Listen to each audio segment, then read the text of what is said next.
Well, good evening, and welcome to Bio 211. We are Anatomy and Physiology 1 at Norwalk Community College.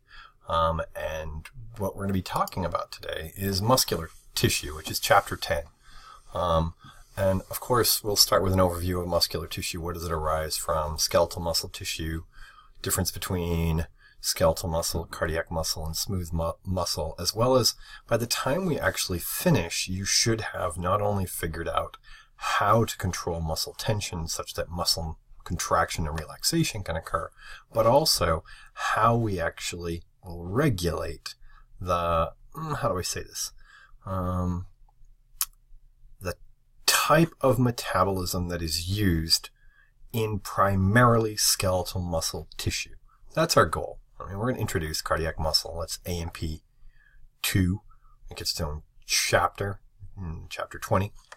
Smooth muscle tissue, I'll spend a little bit more time on in this presentation, only because we need to understand how it works all throughout AMP 2. There's no one chapter for it. This other material down here, it'd be nice to know, but on a rainy day when you're studying for your midterm, your final exam, it's not all that important. And I don't mean that because it's not important. I mean in terms of the amount of material you have to cover. What we actually spend our time thinking about is much more important. So in this figure, what you see is these are the characteristics of table 10.4 you find inside your textbook.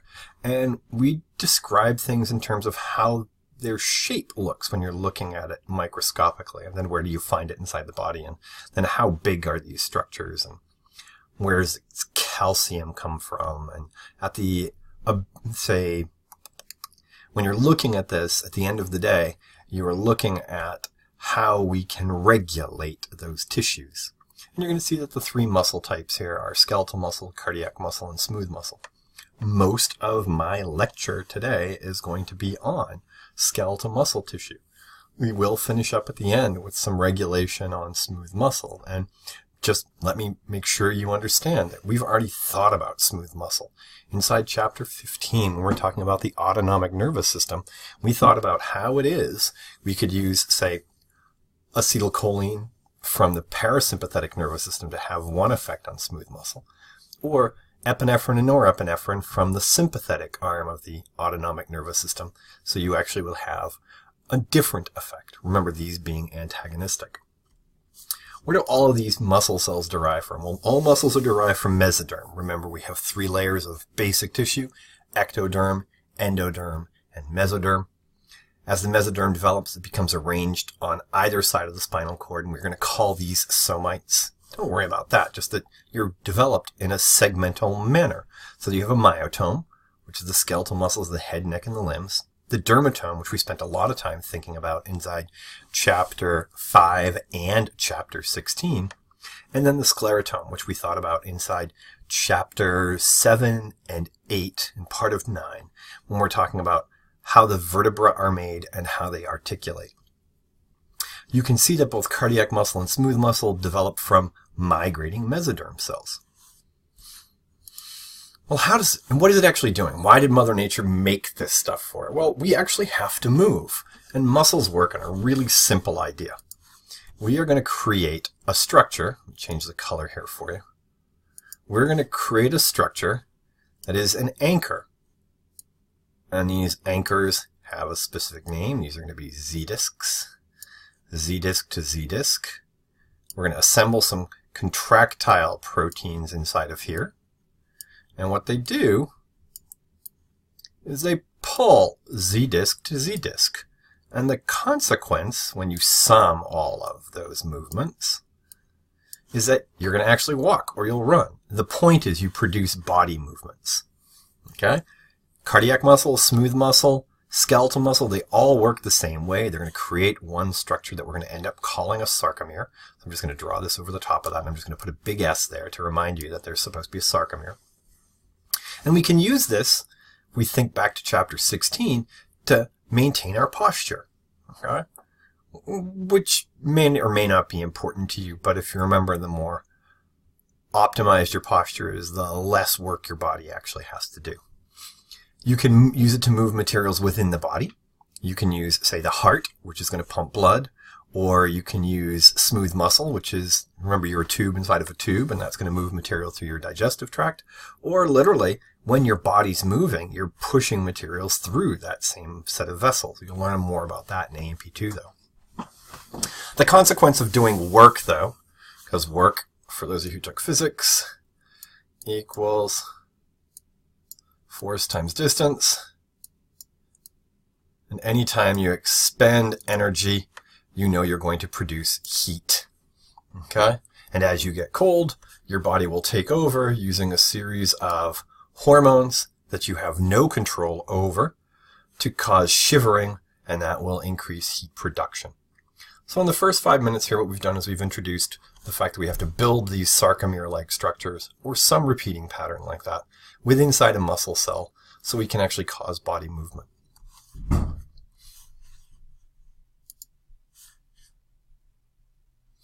What are the other properties of muscle cells? Well, they have to be excitable. Remember the tissue figure that I draw for you guys. All tissues inside your body can be grouped together as either nervous system or muscular, connective, CT, or epithelia. And remember what we did in class is I put this little bar over here and said, look, both neurons and muscle cells are all excitable. And that means by the time we finish this class, we will release a neurotransmitter from the nervous system to regulate muscle activity. When regulated, they contract or relax if we're thinking about smooth muscle and or cardiac muscle. They have to be able to be stretched, and that's what we call extensibility, and they should be able to return to their original length, and that's why they have to have elasticity. How does it do this? Well, we got to pull on things to move. So what we do is we cover all of the tissue with what's called a fascia. Okay, dense sheet or broad band of irregular connective tissues that surround muscles. And on the outermost layer of all muscle, you'll find this layer that's called the epimysium. Deep to that in bundles or fascicles, okay, bundles of fascicles of muscle cells. We surround that with perimysium. And then the individual muscle fiber itself is separated from one another by endomysium. When we sum all of these three together, the epimysium, perimysium, and endomysium, we literally sum them all together to build the tendon, and the tendon is what attaches a muscle to a bone. And remember inside class, I said that is not necessarily the only structure it can attach to. Tendons can attach to tendons, right? So if you think about, say, the rectus abdominis or something like that, where you actually will have materials that will allow for contraction as long as it's an anchoring point. A sort of broader definition of a tendon, of course, would be a aponeurosis, which is a broad, flattened tendon. So what does it actually look like then? So let's get rid of the cartoon, the lines there. Let's take a look at the figure from your textbook, and you can see what they're doing is they're cutting through the distal end of the humerus here, and they're looking at looks like one of the traveling muscles to your wrist, okay? Nope. I don't want to guess and get it wrong. I'd have to look it up. What you can see here is that tendon, and the tendon is made up of the outer portion of the epimysium, the inner portion of the perimysium, see the little blue label right there, and then, because there it is right there, and then the individual muscle cells with its filaments that make up a myofibril are surrounded here by the endomysium. And what's really important for you to pay attention to here is that notice the individual muscle cell has not only neuronal innervation, but it also has circulatory delivery here. So every single muscle cell has some form of nervous system innervation and rich oxygenated blood delivery. So why does that actually have to happen? Well, neurons that stimulate skeletal muscle cells contract are called somatic motor neurons. And more precisely, you remember that these are lower motor neurons. So I'm going to underline that for you. Okay? And the axon of the somatic neuron branches many times. So as it's actually heading there, each branch can extend to many different skeletal muscle fibers, and this is actually how we make up that myotome.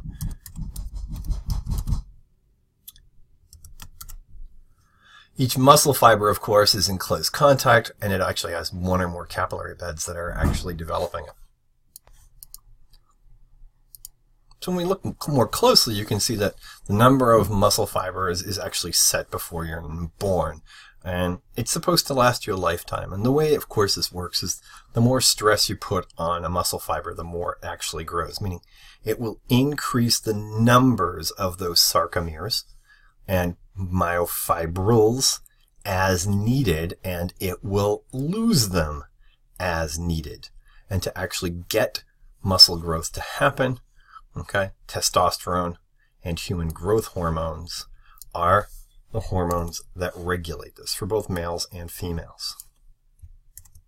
Okay, there is some ability to regenerate muscle fiber cells that have been damaged. You see this actually more in heart than you do inside skeletal muscle tissue, but anybody who's ever seen, say, gross muscle damage, meaning a piece of metal has gone through somebody's arm or leg or something like that, those cells never come back.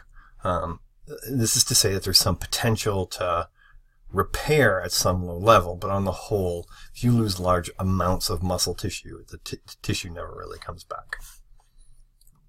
So how do we actually make one of these things? Well, I'm going to apply some definitions, and you're going to see how we build one. But one thing is all plasma membrane cells are called, I should say plasma membrane of the muscle cell is called a sarcolemma. And what happens is it creates T-tubules. The sarcolemma makes up the transverse tubule. It's just an invagination that moves inward. And then you actually have the cytoplasm, which is called sarcoplasm of a muscle fiber. Okay? And inside of that sarcoplasm will store glycogen, which is a polymer of glucose, okay, which we're going to use for ATP synthesis. And we also have an oxygen-storing molecule, which is called myoglobin. Myoglobin is going to release oxygen when we need it for ATP production in mitochondria. Okay? So we need the oxygen to make ATP inside of mitochondria. We don't always need oxygen to make ATP, though. Okay? So let's draw this for you quickly. Let's go like this. Let's go like this. Let's draw one muscle cell and this entire structure right here. So that's the outside. That's the sarcolemma. We're going to put these tubules inside. Put another one down here like this, and I'll have another one up here like that.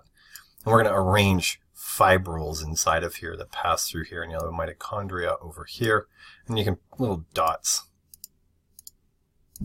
So this was actually an invagination of that membrane, and what it allows you to do is have the action potential, which somehow your textbook is like, you should understand what an action potential is right now, and that's wrong.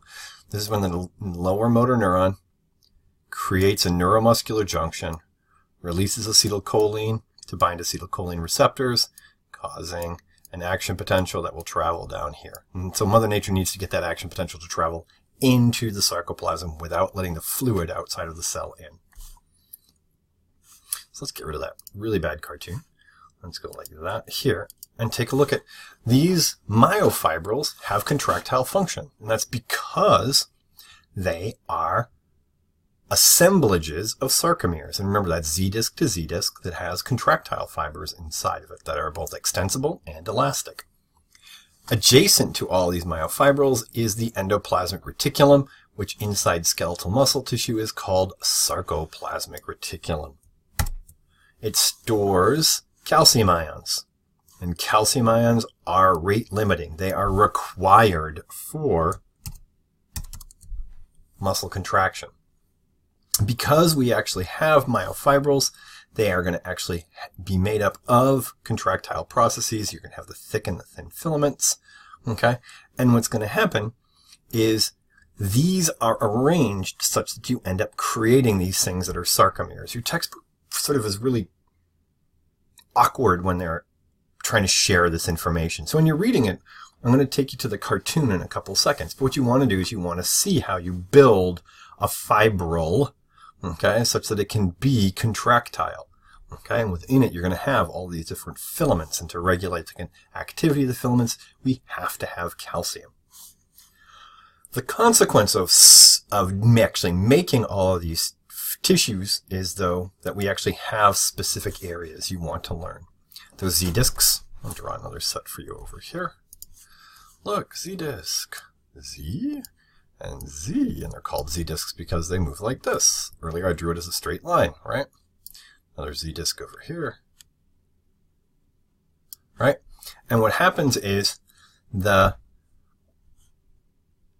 filaments are going to attach to these. Let's move this out of the way. Oops, move that over there, that over there, that over there. And you're going to find out what types of proteins are actually inside of this now one sarcomere. So Z-disc to Z-disc is one sarcomere. There's that really bad ugly S again. Okay? And when we actually make multiples of these, you're going to see there's a pattern. You're going to create an A band, which is the middle part of a sarcomere, which is the thin and the thick filaments. These are thin filaments here. These are made up of actin. Thick filaments are made up of myosin.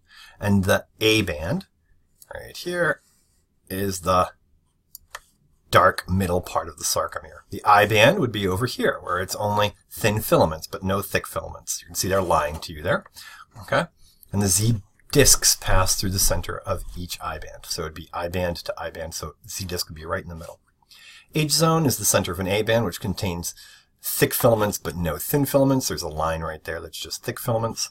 And the M line actually has a protein called myosin that holds the thick filaments together inside the H zone.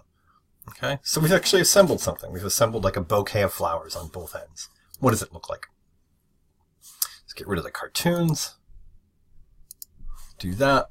Let's look at this.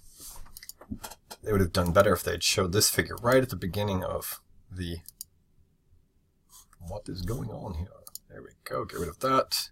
They'd have done better if they'd shown this figure right at the beginning of the chapter, because here you can see our sarcolemma in this blue line, and it travels down to give us our transverse tubule, and adjacent to the transverse tubule is this sarcoplasmic reticulum, and these little dots inside here are calcium molecules.